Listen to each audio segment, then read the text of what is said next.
এটা নীলা জেকেট, এক কলংকিত ইতিহাস। হিমন্ত বিশ্ব কেনেদৰে আহিছিল কংগ্ৰেছলৈ, হিমন্ত কেনেদৰে আগবাঢ়িছিল ৰাজনীতিৰ জগতত, হিমন্তক কিয় বহিষ্কাৰ কৰা হৈছিল আছুৰ পৰা। আমি আজি সকলো কথা ক'ম, নক'বলগীয়া কথা আমি একোৱেই নকওঁ। যুক্তি দি ক'ম, আমি দেখুৱাম, প্ৰমাণ কৰি দেখুৱাম।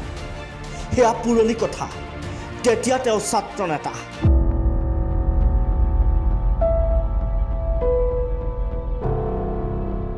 এতিয়াৰ দৰে তেতিয়াও তেওঁক বহুতে মৰম কৰিছিল, ভাল পাইছিল। বহু নেতাই সৰু হিমন্তক লগত লৈ ফুৰিছিল। সেই তেতিয়া সদৌ অসম ছাত্ৰ সন্থাক বুকুত কামুৰিছিল হিমন্তই। বিশ্বাসঘাতকতা কৰিছিল। আছুৱে তেতিয়াই খেদিছিল হিমন্তক। উঠিছিল মানৱেন্দ্ৰ শৰ্মাক হত্যা কৰাৰ অভিযোগ। চতুৰ হিমন্ত কাষ চাপিল হিতেশ্বৰ শইকীয়াৰ। বহুতে কয় হিমন্তই তেতিয়া মুখ্যমন্ত্ৰী হিতেশ্বৰ শইকীয়াক বাতৰি কাকত যোগান ধৰিছিল। খবৰীৰ দৰে কাম কৰি কাষ চাপিছিল হিতেশ্বৰ শইকীয়াৰ। আনে কৰিব নোৱাৰা কামকো সগৌৰৱে কৰিছিল হিমন্তই।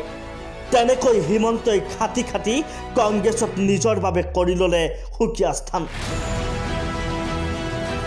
যাৰ আঙুলিত ধৰি ৰাজনীতিৰ অহা-ক শিকিছিল হিমন্তই, সেইজন ভিগু ফুকনৰ বিৰুদ্ধে নিৰ্বাচনত অৱতীৰ্ণ হোৱাত মুখা খোল খাইছিল হিমন্তৰ।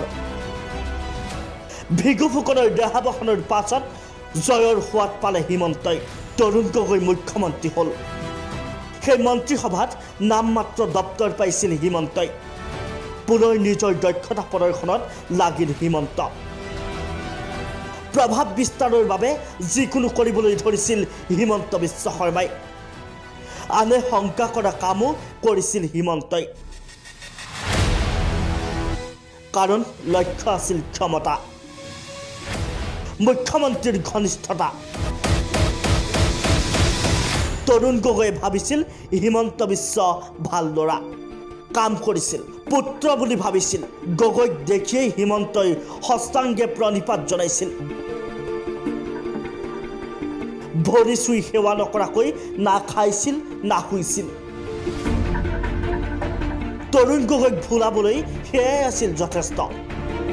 প্ৰভাৱ বিস্তাৰত হিমন্ত ইমানেই সফল হৈছিল যে হিমন্তই আগবঢ়াই দিয়া সকলো ফাইল চকু মুদি স্বাক্ষৰ কৰিছিল গগৈয়ে। মুখ্যমন্ত্ৰীক লগ পাবলৈও মেনেজাৰৰ দৰে কাম কৰিছিল হিমন্তই। মুখ্যমন্ত্ৰীৰ প্ৰায় কামেই চোৱা চিতা কৰিছিল হিমন্তই। হিমন্ত হৈ পৰিছিল আন আটাইকেইজন মন্ত্ৰীতকৈ বিশ্বাসী। তৰুণ গগৈৰ দ্বিতীয় কাৰ্যকালত মন্ত্ৰীসভাৰ গুৰুত্বপূৰ্ণ বিভাগ নিজৰ হাতলৈ আনি লৈছিল হিমন্ত বিশ্বই। তৃতীয় কাৰ্যকালতো তেনেকৈয়ে চলিল। হিমন্ত হাজাৰ হাজাৰ কোটি টকাৰ মালিক হ'ল। নামে বেনামে সম্পত্তি গঢ়িলে। মুখ্যমন্ত্ৰীৰ পিছে পিছে ঘূৰি থকা হিমন্ত অসমৰ সৰ্বশক্তিমান ব্যক্তি হ'ল।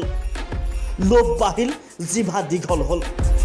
চকু পৰিল মুখ্যমন্ত্ৰীৰ চকীত। ভাত চুবাওঁতে আঙুলি চুবোৱাৰ দৰে হ'ল। AICCৰে যোগাযোগ কৰি হিমন্তই আৰম্ভ কৰে বিসম্বাদ। বহুতে কয় এই যোগাযোগ আছিল কোটি কোটি টকাৰ লেনদেন। হিমন্তই চলাহী কথাৰে মুহি পেলাইছিল দিল্লীৰ একাংশ নেতাক। বহিবলৈ পোৱা হিমন্তই খোৱাৰ চেষ্টা চলালে। চকিত চকু। অভিযোগ এনেকুৱাও যে কেলেংকাৰীৰে হোৱা ধনেৰে অসম দিল্লীৰ বহু লোকক হিমন্তই পকেটত ভৰাইছিল। MLA হোষ্টেলত সঘনে বহিছিল যেন মিটিঙত। ধনৰ লেনদেন কৰি বিধায়কৰ চহী দেখুৱাই দিল্লীক আৰ্জি কৰিছিল হিমন্তই। মুখ্যমন্ত্ৰীৰ চকী লাগে, হিমন্তৰ বাবে বাট মুকলি হৈছিল। কিন্তু হিমন্তৰ টিমত আছিল তৰুণ গগৈৰ এজেণ্ট। মেল মিটিঙৰ প্ৰতিটো খবৰেই পাইছিল তৰুণ গগৈয়ে। হিমন্তৰ বাবে সকলো নিশ্চিত আৰু সহজ আছিল। বিসম্বাদৰ বাবে গগৈৰ আসন যাব। মুখ্যমন্ত্ৰী হ'ব হিমন্ত। বুকুৰ মাজত আশা আৰু হেঁপাহ মুখ্যমন্ত্ৰী হোৱাৰ। এই সময়খিনিতেই হিমন্তৰ লগত ঘূৰা তৰুণ গগৈৰ এজেণ্টে মাৰিছিল ওলোটাখৰ। হিমন্তৰ সবল কেইবাজনো বিধায়ক মুখ্যমন্ত্ৰী তৰুণ গগৈৰ কাষত। দুই এজনে গগৈৰ পৰা মন্ত্ৰিত্ব পালে। সেয়া আছিল সময়। লুই বাৰ্জাৰ সাৰদাৰ ফাইল খোলো খোলো। হিমন্ত দিশহাৰা, মন্ত্ৰিত্ব নাই।